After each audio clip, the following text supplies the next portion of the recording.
Luke 23:34-35, Jesus said, Father, forgive these people. They don't know what they're doing. Habang nagdurusa, ang Panginoon pa ang humingi ng tawad para sa mga nagpapasakit sa Kanya. You see? This is the only correct and righteous way to react to people's sinfulness and cruelty and errors. To realize that they are spiritually blind. Hindi mo lang pwedeng sabihin na masama ang taong yon. Sasabihin mo, nabubulagan siya, nadidiliman.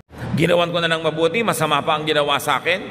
The normal reaction is magagalit tayo. Pero para pag naisip mong, ganun kadilim ang isip niya na hindi niya makita ang katwiran.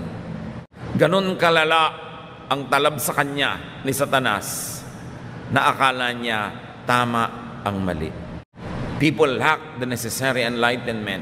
Wala silang kaliwanagan. Kaya ang dilim, akala nila'y liwanag. Dahil nauunawa ni Jesus ang kakulangan na yon. Ang kahabag-habag na kalagayan ng tao na binulag ng kasalanan at binulag ng religious fervor and blindness, inihingi pa niya ng tawad sa Ama. Sa palagay niyo, pinatawad? Si Jesus ang humihingi ng tawad. Si Jesus ay nagbabayad para yung paghingi niya ng tawad ay hindi naman libre, may bayad. Grabe ang pagmamahal. Para ihingi mo ng tawad sa Diyos ang gumagawa ng mali sa inyo. Anong kadalasang sinasabi natin? Napahamak siya. Nagkasakit sana siya. Malasin sana siya. Or kung banal at nagbabanal-banalan, ipinasa Diyos ko na siya. Anong ibig sabihin nun? Sa Diyos ko pinapa-judge. Actually, judgment pa rin ang gusto mo, di ba? Kaya lang ipinapasa Diyos mo para hindi ka masisi. Pero, hiningi mo ba ng tawad, Lord, patawarin niyo po ang biyanan ko na nagpapahirap sa buhay ko. Patawarin niyo po ang manugang ko. Patawarin niyo yung kapitbahay ko.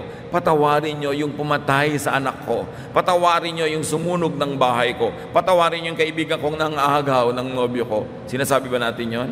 Kaya pag sinabi mong ipinapasa Diyos ko na, ang ibig sabihin, Diyos nang bahala magparusa sa Kanya.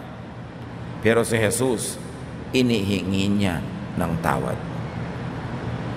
At binayaran niya yung kasalanan ng mga gumagawa noon sa Kanya at lahat ng kasalanan nating lahat.